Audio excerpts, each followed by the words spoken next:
el, perdón, les voy a compartir en el chat el link para Classroom, por favor, para que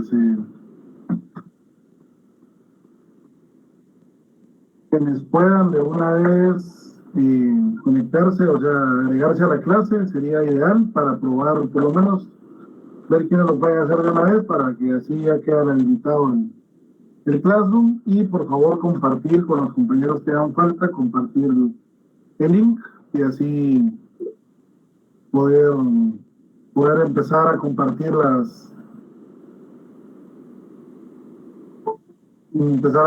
las diapositivas y todo por ello, ¿no?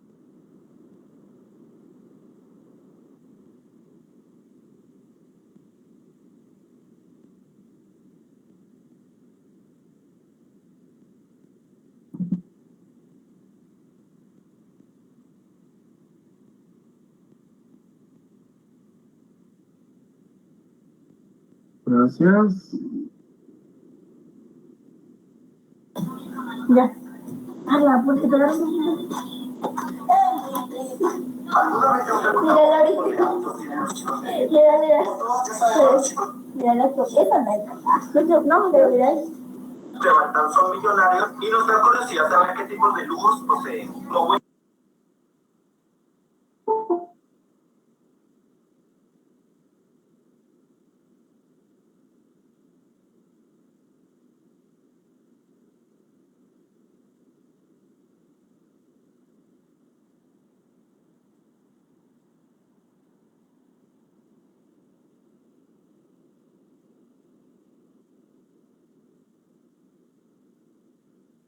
Bien, listo, llevamos 62 ya asignados, creo que ya es un buen número para decir que está funcionando, entonces, por favor, ya llegamos a 100 alumnos inscritos, perfecto. Para las actividades sincrónicas, o sea, lo relativo a las clases, vamos a trabajarlo siempre por acá con los links que ya tenemos, no hay ningún problema. Y el Classroom nos va a servir para las actividades asincrónicas. ¿Qué son las actividades asincrónicas? Aquellas en las que no necesitamos que sea una conferencia, que haya contacto presencial. De esa cuenta, en el Classroom voy a colocar las diapositivas en su momento, voy a colocar los videos de las clases anteriores, cada semana lo voy a ir subiendo.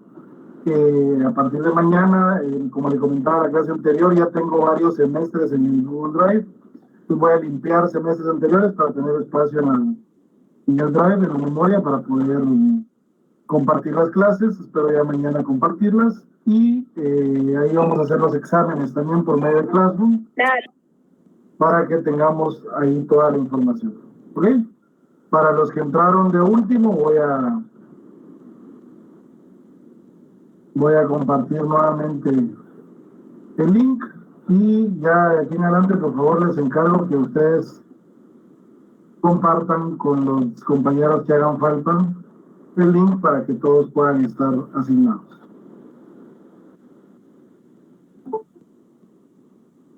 Empecemos entonces con la clase del día de hoy.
Bien, en la clase anterior terminamos de ver lo que es administración pública, terminábamos con principios más importantes de la administración pública, que son el principio de legalidad y el principio de juridicidad.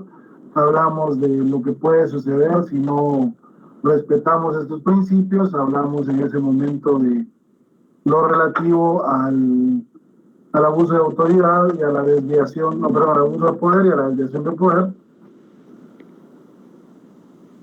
Y aunque de administración pública podemos hablar mil cosas, hay licenciaturas, maestrías, doctorados en la administración pública, pero también es cierto que tenemos solamente, de componer el programa, tres periodos para hablar de eso y ya se me terminaron. Entonces debemos de pasar al siguiente punto, que es el derecho administrativo como tal. Vamos a ver, es complicado hablar de la historia del derecho, no de cualquier rama del derecho, porque el derecho era uno hasta hace poco y es parte de lo que vamos a hablar ahorita.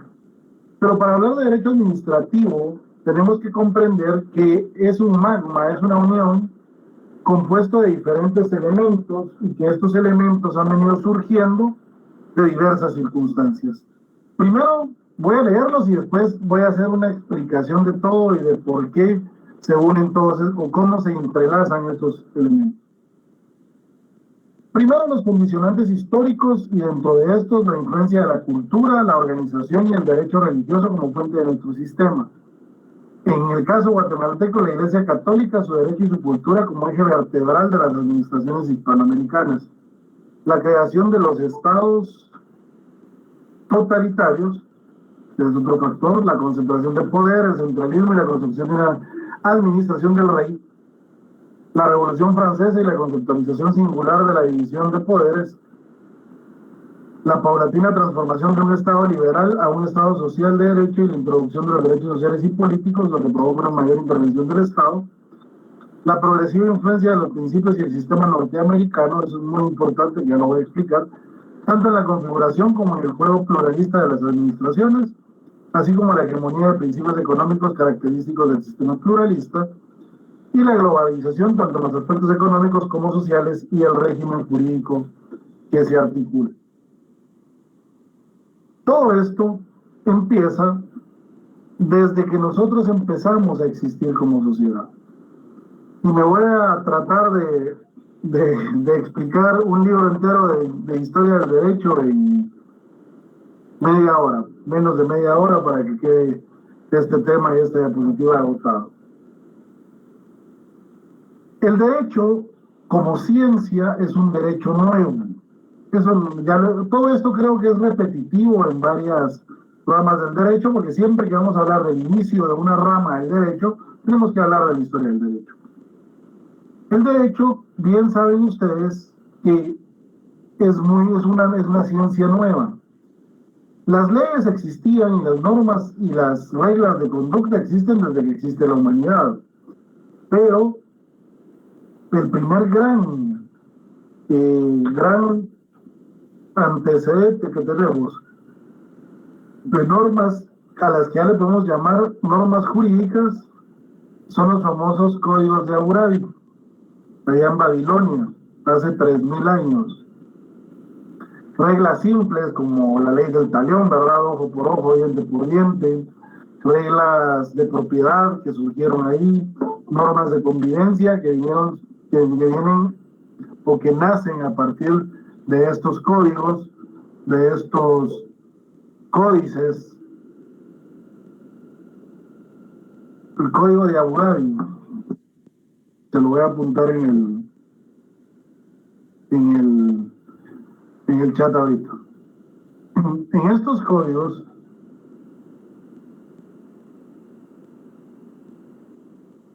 los códigos de Hammurabi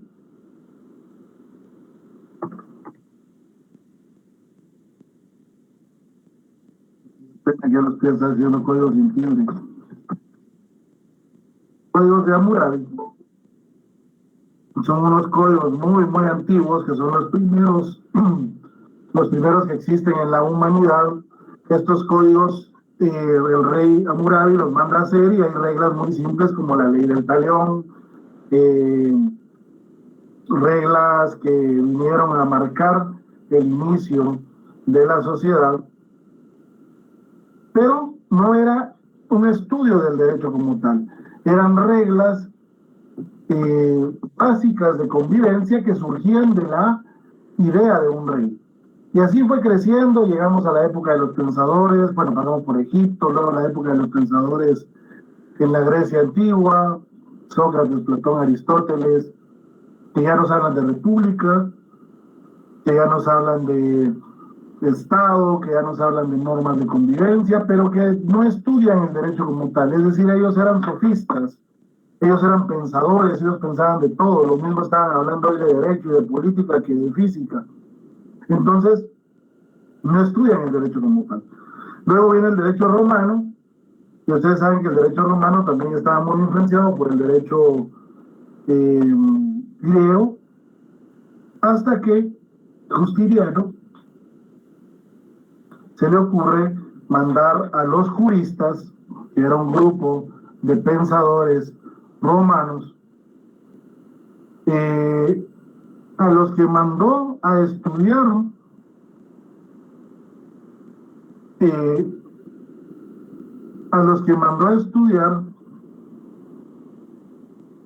todas las normas que existían en el imperio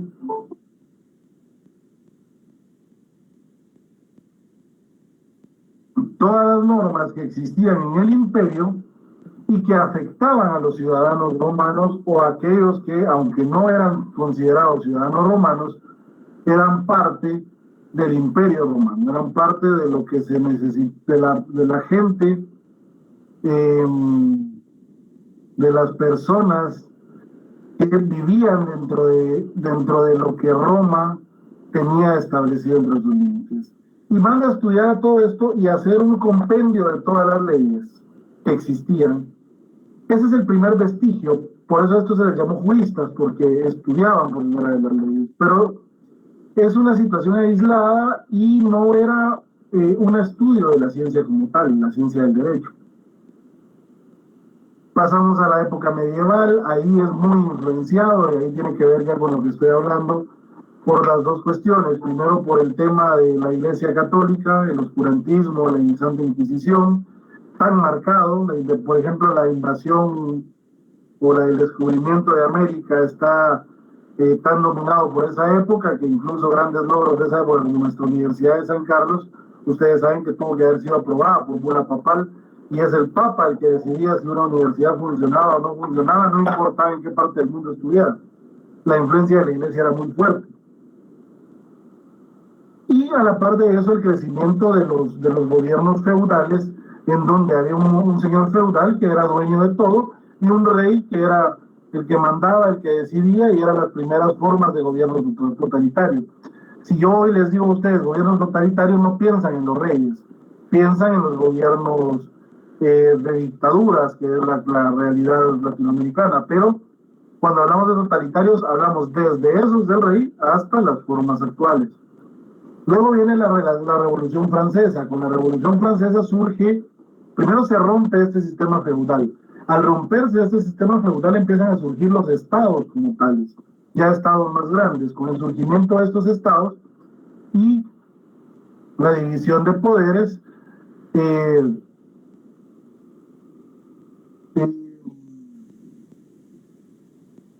con la división de poderes tenemos un surgimiento de un nuevo sistema de gobierno. Y entonces resulta, fíjense cómo sale la cuestión, resulta que con la división de clases,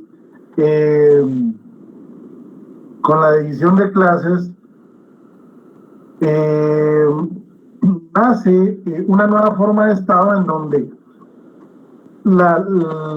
vamos a ver, la clase dominada, el proletariado, lo que quería era liberarse del yugo de la clase dominante, quitarse de encima ese sistema feudal. Pero entonces empieza a surgir algo muy raro que está mencionado acá. Mientras más derechos va adquiriendo la persona, el ser humano, el individuo, y sobre todo los derechos sociales y políticos, más interviene el Estado. Es curioso, porque lo que se buscó es quitarnos de los tiranos, pero a la vez, para poderlos quitar, necesitamos que el Estado intervenga en todo. Eso va cambiando y va modificándose y va perfeccionándose con todo el tiempo, Porque aunque estaba la división de poderes, seguían siendo más los reyes, seguían siendo más los gobiernos monárquicos, hasta las grandes guerras. ¿Cuáles son las grandes guerras? Bueno, la Primera y la Segunda Guerra Mundial. En las grandes guerras resulta que cambia la configuración del Estado. Cambia la configuración del Estado porque entonces, o de los estados del concierto mundial, porque entonces ya debíamos de tener una figura, y entonces surge la ONU. Bueno, primero surgió la Confederación de Estados, que después mutó a ser la ONU. Surgen todos estos sistemas que lo que van provocando es que el Estado tenga que ser un Estado individual, pero tiene que ser fuerte. Y ahí empieza la influencia también de los principios norteamericanos, ya voy a hablar un poco de eso, y la globalización. Si yo quiero ser parte del concierto mundial, tengo que tener ciertas reglas. Si yo quiero participar en la economía mundial, tengo que tener ciertas reglas. Entonces, se va configurando el Estado. A la par de la configuración del Estado, viene el crecimiento del derecho como ciencia. El derecho como ciencia se empieza a estudiar hasta finales de 1800, principios de los 1900. Y en realidad el derecho administrativo se empieza a estudiar a partir de Hans Kelsen, por ejemplo, de esa intención de crear constituciones, de cambiar la forma de gobernar que tenían los monarcas y de ir creando nuevas formas, digamos, de administrar el Estado, y eso fue configurando las leyes y la forma de reglamentar. De esa cuenta, entonces, se empieza a estudiar el derecho administrativo. En el derecho administrativo,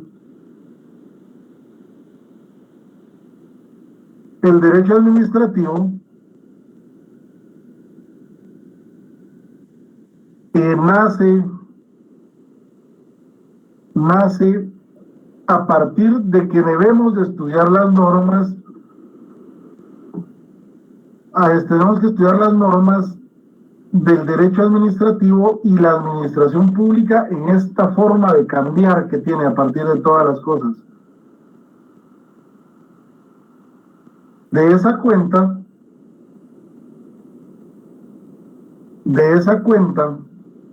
resulta que el derecho administrativo empieza a, voy a explicarlo bien. Con el derecho constitucional y con el derecho administrativo se empiezan a estudiar la gran mayoría de ramas del derecho. Ni el penal, ni el civil, ni los otros estudiaban tanto. El civil existía porque así se le había puesto el nombre, el jus civile, pero no se estudiaba tanto. Aquí ya se empiezan a estudiar todas las ramas del derecho como ciencia. Y el derecho administrativo empieza a nacer porque el Estado empieza a abarcar tanto que empieza a reglamentar todas las funciones y todo lo que pasa en el Estado.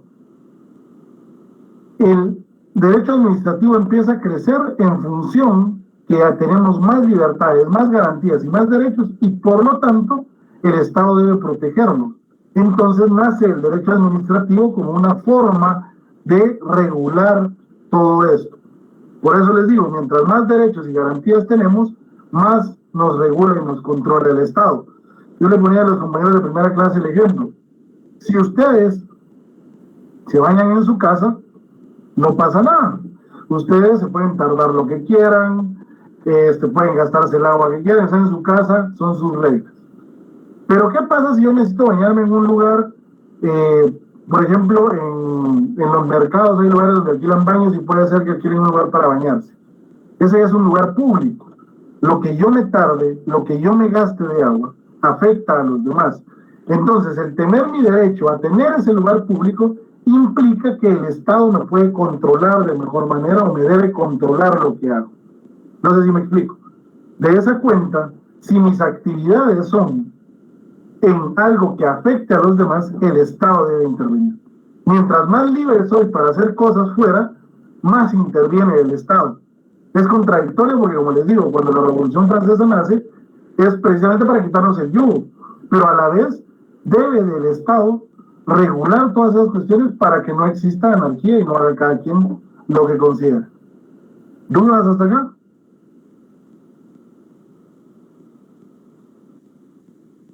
No, Lick, gracias.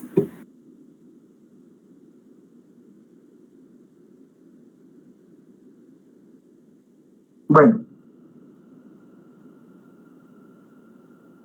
de esa cuenta,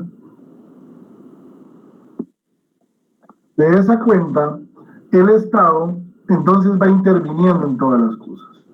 La Iglesia Católica tuvo una significación muy grande en Guatemala durante todo el tiempo de conquista y hasta el día de hoy.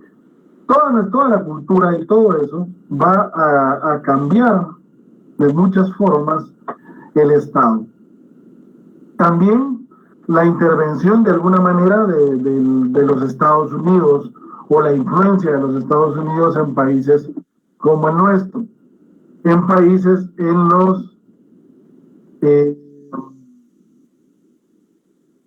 en países como nuestros en los que de verdad hay influencia del derecho norteamericano, no solo a lo que nosotros le llamamos intervencionismo o lo que creemos como intervencionismo actualmente, sino desde la creación de la Declaración de los Derechos del Hombre y el Ciudadano allá por 1776, el surgimiento de la primera Constitución norteamericana. Todo eso fue haciendo que Estados Unidos tuviera alguna influencia en muchos países porque iba adelantado. Entonces nosotros vimos a Estados Unidos libre y entonces todos quisieron ser libres. México se libera y todos los demás empiezan a liberarse. Vemos las normas de ellos y las queremos copiar. Pasa en todos lados. Por ejemplo, los códigos de Livingston. ¿Alguien recuerda los famosos códigos de Livingston?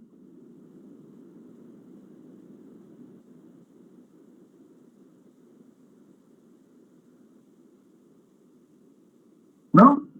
Bueno, en los códigos de Livingston son unos códigos creados en el gobierno de Mariano Gálvez, que eran una copia de los códigos que había escrito este jurista de apellido Livingston en Estados Unidos, y cambiaban toda la forma del Estado, y cambiaban todo nuestro sistema penal, y cambiaban todo nuestro sistema civil, algo que se vio muy fuerte, y para evitar eso, el gobierno de Rafael Carrera, o entra Rafael Carrera al poder, dándole golpe de Estado y sacándolo del poder. Nosotros fuimos influenciados mucho por los españoles, por los estadounidenses, por los mexicanos. Recuérdense que nosotros venimos primero de la Constitución de Cádiz, de esa primera normativa española, pasamos a la independencia. En la independencia queremos ser liberales y entonces Mariano Gálvez, pero después nos damos cuenta que muy difícil, nos peleamos con todo Centroamérica, se separa Centroamérica, nos anexamos a México, nos separamos de México, empieza la República Guatemalteca ya por 1849. Cuando empieza la República, entonces Rafael Carrera toma el poder, y Rafael Carrera es conservador respecto a la Iglesia Católica, mantener todo lo que traíamos de los españoles. Nunca de la Revolución Cafetalera, como le dije a Moyo, la Revolución Liberal de 1871. Esta revolución lo que hace es liberar nuevamente los derechos, una revolución en donde lo que se busca es que se liberen más los negocios. Entra el negocio del café a Guatemala, se le da espacio a empresas como la United Fruit Company, pero también hay logros en el derecho, como el divorcio, el derecho al divorcio, las escuelas públicas. Se le quita a la Iglesia Católica, porque solo la Iglesia podía educar antes de 1871, se le quita a la Iglesia Católica, surgen las escuelas públicas, surge la separación real de la Iglesia y el Estado, es decir, se dan todo ese tipo de cosas. Luego pasamos de estos gobiernos a los gobiernos totalitarios y dictatoriales de Manuel Estrada Cabrera. Me salto algunos gobiernos ahí, pero que fueron del mismo corte, ¿no? De Manuel Estrada Cabrera, Jorge Ubico, la Revolución del 44. La Revolución es otro gran cambio, y por decirles algo, hasta antes de la Revolución del 44, incluso los profesores de la Universidad de San Carlos los nombraba el presidente de la República. El poder, el derecho administrativo estaba en él. A partir del surgimiento de la Revolución del 44, se da pues la autonomía de la Universidad de San Carlos, se da el IX, y surgen figuras de derecho administrativo como los ministros de Estado, y surgen figuras especiales como por ejemplo el derecho al voto a las mujeres. Es decir, muchas circunstancias que se dan a raíz de las grandes revoluciones, pero nosotros como país hemos ido literalmente de golpe en golpe. Luego, la contrarrevolución del 45, los gobiernos militares, constitución del 85, gobiernos democráticos. No voy a hablar de cada gobierno porque ya lo hice en la clase hace 2 clases, entonces ustedes ya más o menos tienen la idea de cómo era el corte de gobierno de cada uno. Y así cada circunstancia. O sea, hasta la constitución de 1985, el presidente de la República nombraba a los jueces de la República, incluso a la Corte Suprema de Justicia, a los magistrados de la Alta Corte. Después de eso se decidió dárselo a un grupo llamado Comisión de Postulación. Hoy las comisiones de postulación ya parecen obsoletas. Seguramente vamos a cambiar a otra forma. Es decir, el derecho administrativo va cambiando conforme a las circunstancias. Y a esto tenemos que agregar la globalización, en donde nosotros, si queremos ser parte del concierto internacional, necesitamos sí o sí ser validados, y para ser validados necesitamos saber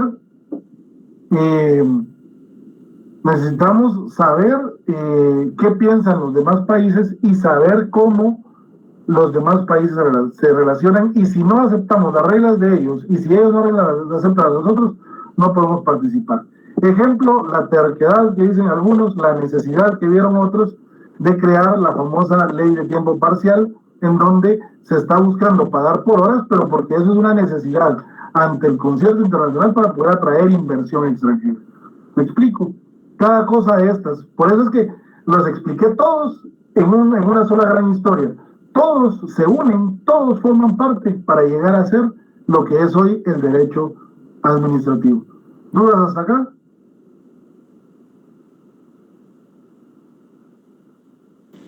No, licenciado, por el momento. No, gracias. José Alberto levantó la mano. Solo para decirle que no, licenciado, está claro. Gracias. Sí, perfecto. Bueno, ahora bien, ¿cómo es el derecho administrativo a raíz de todo esto que les estoy contando históricamente?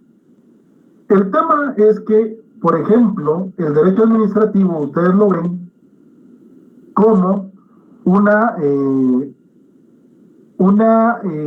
mezcolanza de leyes, un montón de leyes unidas, un montón de leyes que han surgido para regular distintas cosas. El derecho administrativo en Guatemala y en la mayoría de países del mundo no está condensado, no está codificado. O sea, hay leyes, pero no códigos. ¿Alguien se recuerda la diferencia entre ley y código?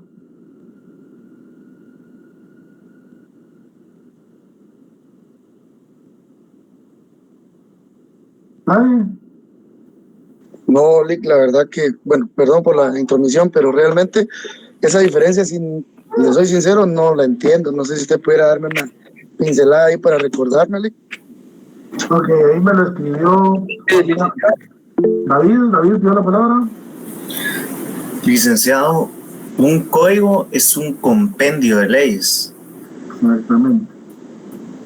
Gracias, licenciado. Y una ley es que regula la actividad propiamente de las personas.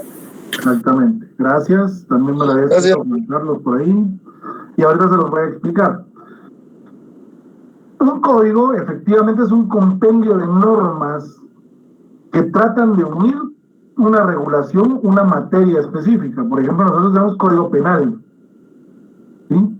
El código penal trata de condensar, aunque ahora ya hay varias leyes conexas. De hecho, el Congreso de la República está trabajando un nuevo código penal en donde está tratando nuevamente de condensar todo, porque se empezaron a crear leyes conexas, ¿no?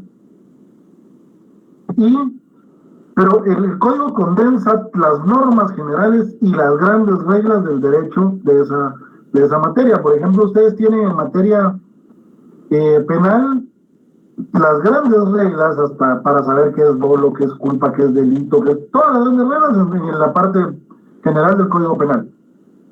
¿Sí? Tenemos un Código Civil que nos compensa todo, pero no tenemos un Código Administrativo. Lo que tenemos es un montón de leyes administrativas, leyes y reglamentos, y ahorita que yo les, bueno, ahorita no, pero en este curso, pues que yo les enseñe lo que son los reglamentos, ustedes se van a dar cuenta que es una cantidad de cosas. Lo que norma esto es demasiado. Por ejemplo, que ustedes ven que se acaba de crear la ley de simplificación de trámites. Pero eso está bien y está bonito, pero lo que significa para una institución del Estado es crear normativas para cada actividad que relaciona o que hace, cada esa institución, crear normas nuevas en reglamentos para poder aplicar esa ley, porque todo está reglamentado. Entonces hay cualquier cantidad de normas y cualquier cantidad de reglamentos en derecho administrativo. Ustedes van a ver cuando vayan al examen técnico profesional que van a ir con, yo recuerdo que cuando yo me examiné no voy a decir, hace unos pocos años voy a decir para no echarme gol yo solito, llevaba 137 leyes en materia administrativa y un código laboral, porque el código laboral sí se ha condensado todo, y 137 leyes en aquel momento, ahorita ya no sé ni por cuántas eran, en materia administrativa. ¿Verdad? Habría que hacer un recuento para tener el número exacto, pero cualquier cantidad de leyes administrativas. ¿Me explico? En el derecho administrativo, producto de que el Estado es muy amplio y lo que hace el Estado, lo que trata de proteger el Estado es tanto que no lo podríamos tener en un código.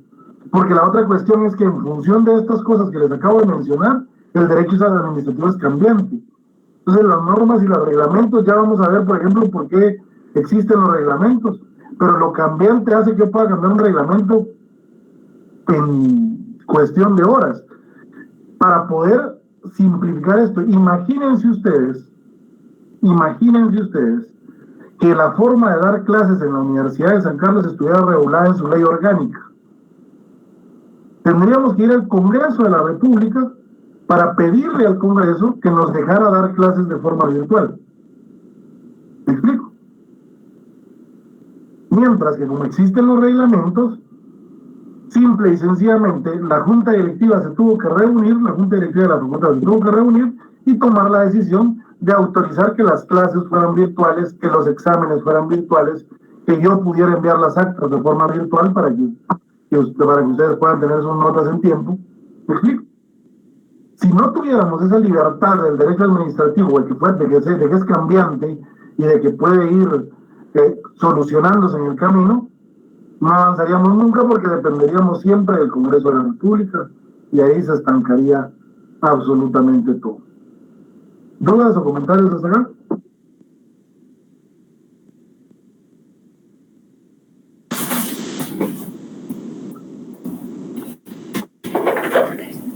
Bueno.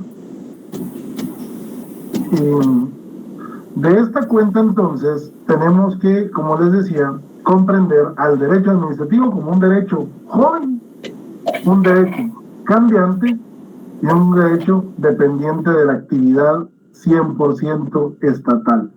El derecho administrativo emana de la administración pública y de la relación de esta con los particulares. ¿Dudas y preguntas hasta acá? Licenciado, disculpe, ¿podría repetir joven y qué más? Perdón, se me cortó, pero el derecho administrativo es joven, es cambiante y dependiente de la actividad estatal. ¿Sí? Gracias. Perdón, es decir que de acuerdo al sistema de gobierno, así se modifica el derecho administrativo. Por ejemplo, lo que comentaba usted de los gobiernos dictatoriales, luego los militares y ahora los democráticos. Es decir, cada tipo de gobierno modifica el derecho administrativo acorde a la forma en la que está gobernando, ¿o es independiente? Va de la mano, aunque va a depender de ciertas circunstancias de su propio derecho administrativo. Por ejemplo, en teoría nosotros tenemos un derecho, una constitución que tiene artículos pétreos, ¿verdad? Artículos que no se pueden cambiar, en teoría nunca. En teoría ni una Asamblea Nacional Constituyente los podría cambiar, pero un golpe de Estado lo cambia y listo, como ya pasó muchas veces. Hoy Chile, por ejemplo, está reescribiendo su constitución, y cuando digo hoy es literal porque está instaurada la Asamblea Nacional Constituyente desde hace como 2 o 3 semanas, ¿verdad? ¿Me explico? O sea, el derecho administrativo va a irse modificando en función de las circunstancias y las necesidades del país. Y sí, los gobiernos van a ir cambiando, pero cuando logran hacer esos cambios o logran tener la mayoría para hacer esos cambios. Ejemplo por la mala, Cuba, ¿verdad? Unipartidista, ahí solo un partido manda. Democráticamente Nayib Bukele, ahorita que él puede cambiar lo que le dé la gana porque tiene mayoría y el Congreso lo escucha y hace lo que él quiere, bueno o malo, lo hace lo que él quiere. Venezuela en tiempo de Hugo Chávez, en donde la asamblea le tenía tanto cariño y tanta confianza a Hugo Chávez, que emitió una norma en donde le trasladaba poderes legislativos al presidente y que el presidente decidiera hacer lo que le diera la gana. O sea, sí tiene que ver, aunque no es relativamente, no es necesariamente lo importante. ¿Verdad? Melanie, ¿yo perdón? Lick, buenas noches. Perdón, es que no me termina de quedar claro. Entonces, que el derecho administrativo tenga varias leyes y varios reglamentos permite que el Ejecutivo, realmente no sé, desconozco quién emite las leyes del derecho administrativo, no sé si entonces es el Congreso, porque yo le entiendo que como hay tantas leyes y reglamentos, pues puede el Ejecutivo crear leyes crear leyes sin necesidad de estarle pidiendo autorización al Congreso. Eso es lo que yo entiendo. Entonces, no sé si me puede explicar un poquito más porque ya me perdí. Eso se lo voy a explicar más detenidamente en las próximas clases, ¿ok? Porque es justamente lo que sigue en el curso. Pero sí, digamos, lo que tenemos que tener claro es que en materia administrativa, el Ejecutivo le pide al Congreso sus leyes, ¿verdad? Pirámide de Kelsen, muy bien lo que me pone Juan Carlos. Le pide al Legislativo sus leyes, está bien, pero las leyes son como marco en administrativo. La actividad específica está reglamentada, acuerdos gubernativos, acuerdos institucionales, reglamentos. Eso sí se pueden hacer en la misma institución, con el propósito de poder ir avanzando conforme a la tecnología, poder ir avanzando conforme a las distintas necesidades. Otro ejemplo, la Corte Suprema de Justicia. Si una ley ordinaria, por eso es que les digo, si una ley ordinaria definiera que las audiencias deben ser presenciales, aunque el Código Procesal Penal nos habla de la inmediación y de la participación de los abogados y todo eso, bueno, pero nos da reglas generales. Luego viene la Corte Suprema y entonces crea reglamentos específicos para aplicar esa norma general. Y entonces le busca soluciones de acuerdo a las necesidades. Viene la pandemia, no podemos hacer muchas audiencias presenciales. Entonces, hagámoslas virtuales. Pero ¿cómo hacemos para respetar esas garantías? Ellos tienen la potestad de reglamentar y encontrarle solución a estas cosas del día a día. ¿Me explico? Hay reglas generales que no las va a poder tocar, porque esas están en una ley ordinaria. ¿Sí? Hay reglas que va a emitir el presidente de la República por medio de un acuerdo gubernativo que tienen que acatarla todos los ministros y que no pueden violarla. Hay reglas que un ministro puede hacer por medio de un acuerdo ministerial que no pueden violentar a los demás, pero que estas tampoco pueden violentar a las superiores. Me explico, pero eso lo voy a explicar cuando hablemos de las fuentes del derecho administrativo en una próxima clase, en una o dos clases más. Perdón, o sea, es decir que el derecho administrativo podría decirse que es autorrenovable o automodificable en materia institucional independiente, por ejemplo, con base en una necesidad. Es decir, por ejemplo, ahorita que se van a dar el tema de manifestaciones, podría decirse que instituciones como el INDE o instituciones de comunicación pudieran venir y decir, bueno, vamos a crear un plan de contingencia, un reglamento, que cuando haya manifestación vamos a suspender el servicio eléctrico para que, no sé, cualquier excusa. Pero, digamos, es una institución dependiente del Estado que con base en una emergencia podría modificar su propio reglamento administrativo. Aunque ahí en ese caso estaría vulnerando normas de mayor jerarquía. ¿Ok? O sea, sí lo puede hacer, por eso le digo, a eso vamos a llegar un poco más adelante. Sí lo puede hacer siempre y cuando no violente normas superiores. En el derecho administrativo es donde más claro nosotros vamos a entender, a partir de eso, es como les digo, un par de clases más adelante, vamos a entender la pirámide de Kelsen. ¿Ok? Ahí es donde nosotros vamos a entender realmente cómo se respetan las normas unas con otras. ¿Ok? ¿Alguna otra duda?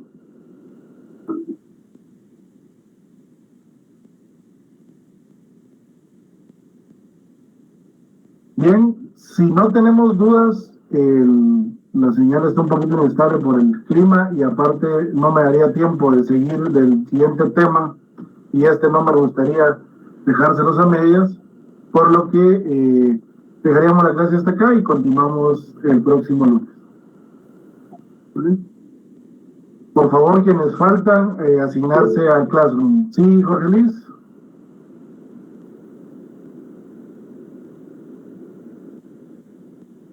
Link nos podría compartir el código de Classroom para podernos acoplar o adherir al mismo.